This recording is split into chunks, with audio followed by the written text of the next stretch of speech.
ქალა ხმაური აუცილებელია იგრძნოს ქალახმა ცეცხლი ოლიგარქია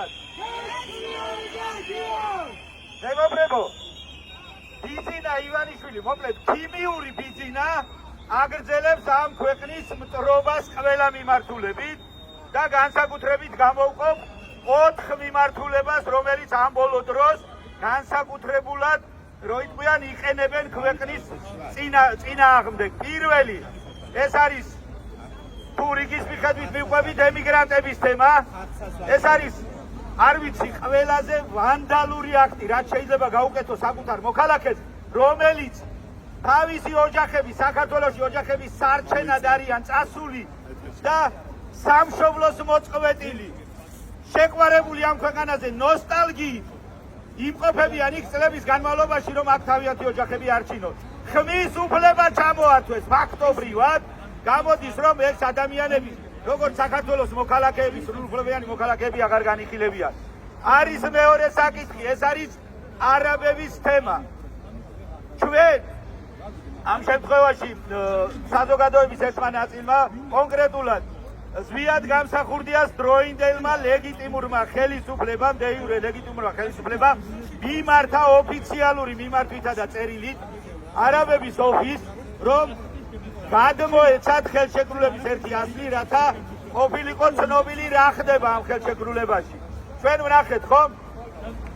ფაქტობრივი პრემიერ-მინისტრი, ეს თვითმარქვია კობახიძე, გამოვიდა და როგორც უფლებად, როგორც ადვოკატი და დამცველი არაბული კომპანიის და არა ქვეყნის კაცო, არაბული კომპანიის დამცველი გამოვიდა და ხალხს უმტკიცებდა თითქოს აქ ყველაფერი რიგზეა, რომ მნიშვნელოვანია კომერციული საიდუმლოება არაბული კომპანიისთვის, ვიდრე ჩვენი ქვეყნისთვის სახელმწიფო საიდუმლოება. წარმოგიდგენიათ, რა დონის მავნებელია ეს კაცი და რა დონის მტერია ჩვენი ქვეყნის. იმისი კომერციული ინტერესი უფრო მნიშვნელოვანი ყოფილა. ჩემი კონტროლულად მე მინდა ასევე ერთი თემა გაცნობოთ თემის შესახებ, ეს არის განათლების კანონი. დღეს რასაც აკეთებდა მიქანაძე, ნახეთ ხომ? ფაქტობრივად კომუნისტურ წყობაში ვბრუნდებით. ერთი ბრეჟნევის სურათი გვაკლია სკოლებში და ვარც უნდა კომუნისტურ საბჭოთა კავშირის შემადგენლობაში ვბრუნდებით. ერთი წიგნები, რომ პროგრესულ სკოლებს, პროგრესულ გამომცემლებს, პროგრესულ პედაგოგებს არ აქვთ უფლება თავიანთი თვითონ გადაწყვიტონ, რომელი წიგნებით შეიძლება ასწავლონ თავიანთ სკოლებს და თავიანთ მოსწავლეებს და ეს უნდა დაუკითხოს განათლების სამინისტრომ და იმ მინისტრმა მიქანაძემ, რომელიც ერთ დროს იყო ციხეების უფროსი, რომლის დროსაც თქვენ ნახეთ ციხის ბუნტის დროს 7 თუ 9 კაცი მოკლეს მისი კურირების დროს იუსტიციის მინისტრის მოადგილე იყო.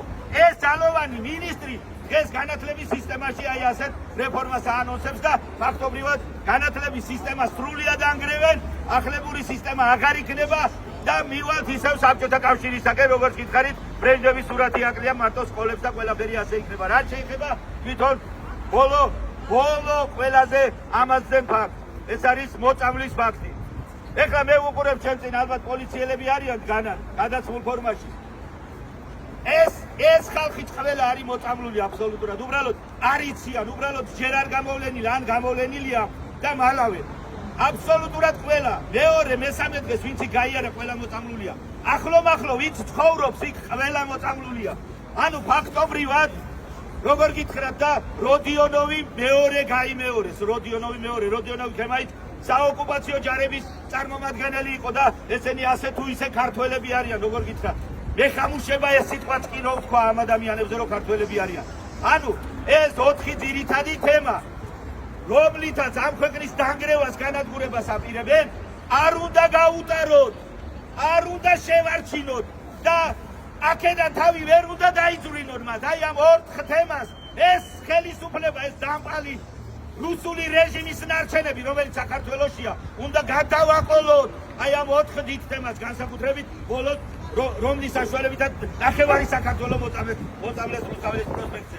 ხვალ არაბების ოფისთან, აი ამ მავნებელი კომპანიის, რომელსაც არ ვიცი, მთელს აღმოსავლეთ ევროპაში სახელი აქვს გატეხილი და თითქმის ყველა ქვეყნიდან გამოაძევეს გარდა სერბეთისა, ამ შემთხვევაში პუტინის ძმაკაცი უჯიჯი თუ ვიღაცა რომელმაც როგორც იქნა შეინარჩუნა, დანარჩენი ყველა ქვეყნიდან გამოყარეს და ეხლა სურვილი აქვს რომ აქ დაბანაკდნენ. ხვალ ხარი დაუჭიროთ ამ ადამიანებს, ხარი დაუჭიროთ სართულს, ხარი დაუჭიროთ ლეგიტიმური ხელისუფლების წარმომადგენლებს და ყველას და მოვიდეთ და ერთხელ და სამუდამოდ საგადეშებას ვიგავცეთ მათ.